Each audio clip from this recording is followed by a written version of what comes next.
இலங்கை கடற்படையால் மீனவர்கள் கைது செய்யப்படுவதை கண்டித்து அனைத்து மீனவ கூட்டமைப்பு சார்பில் வரும் 28ஆம் தேதி முதல் வேலை நிறுத்தம் அறிவிக்கப்பட்டுள்ளது. இந்நிலையில் விசைப்படகு மீனவ கூட்டமைப்பின் தலைவர் சேசு ராஜாவுடன் நமது செய்தியாளர் ஸ்டாலின் ராஜாங்கம் நடத்திய கலந்துரையாடலை பார்க்கலாம்.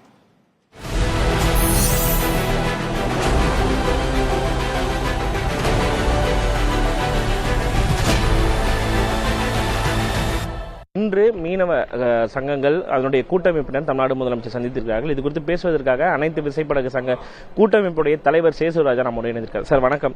இந்த விவகாரத்தை பொறுத்த வரைக்கும் இந்த மீனவர்கள் கைது விவகாரமாகட்டும், படகுகள் பறிமுதலாகட்டும், இது இன்னைக்கு நேரத்தில் இல்லை, பல ஆண்டுகளாக தொடர்ந்துட்டு இருக்கு. இதுக்கு என்னதான் தீர்வு? மத்திய அரசு தலையிட்டு இலங்கை அரசுடன் பேசி இந்த பிரச்சனைக்கு ஒரு நிரந்தர தீர்வு காணணும்.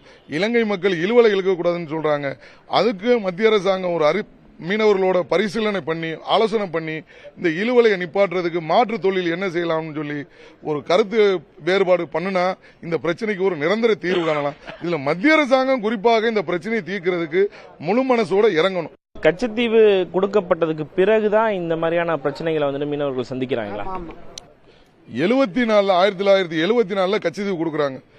83 வரை இரு நாட்டு மீனவர்களும் சந்தோஷமா தான் மீன் முடிச்சோம். என்றைக்கு 1983 இலங்கையில இனக்கலவரம், சிங்களவர்களுக்கும் தமிழர்களுக்கும் இனக்கலவரம் வந்துச்சோ அன்றைக்கு நம்ம தமிழக மீனவர்கள் அங்க உள்ள தமிழக மக்களுக்கு உதவி செய்யறதாக நோக்குல சிங்கள கடற்படை நம்மளை தாக்குறது, சுடுறது, இந்த படகுகளை பறிமுதல் பண்றது, அது இன்றைக்கும் 43 வருட காலமாக தொடர்ந்துகிட்டே இருக்கு. மீனவர்கள் சங்கங்கள் கூட்டமைப்பினுடைய முக்கியமான டிமாண்ட்ஸ் வந்து ஒன்னு எல்லை விரிவாக்கம் பண்ணணும், இல்லைன்னா கச்சத்தீவை மீட்கணும் அப்படின்றத புரிஞ்சுக்கலாம். பாரம்பரிய பகுதியில எங்களுக்கு மீன் பிடிக்கிற உரிமையை பெற்றுக் கொடுக்கணும். கச்சத்தீவை மீட்கிறாங்கன்னு ஆட்சிக்கு வர்றதுக்கு முன்னாடி ஒவ்வொரு அரசியல் கட்சிக்காரங்களும் சொல்றாங்க. ஆனா அது மீட்கப்படுறது மாதிரி தெரியல. தமிழ்நாடு முதலமைச்சர் பல முறை வெளியுறவுத்துறை அமைச்சருக்கு கடிதம் எழுதக்கூடிய விஷயங்களை நம்ம செய்திகளை வந்து தொடர்ந்து பார்த்துட்டு இருக்கோம். மத்திய அரசு வேற என்ன பண்ணணும்? ஏன்னா இதற்கு முன்பு இந்தியா இலங்கை இடையே மீனவர்களுக்கு இடையே பேச்சுவார்த்தை பல கட்டங்களா நடந்துட்டு இருக்கு. இப்ப புதுசா வந்து பேச்சுவார்த்தை நடத்தி என்ன தீர்வு கிடைச்சிடும் நீங்க நம்புறீங்க? ஏற்கனவே 4 கட்டமா பேச்சுவார்த்தை நடந்திருக்கு. அந்த பேச்சுவார்த்தை குழுவுல நானும் ஒரு உறுப்பினராக இருந்திருக்கிறேன்.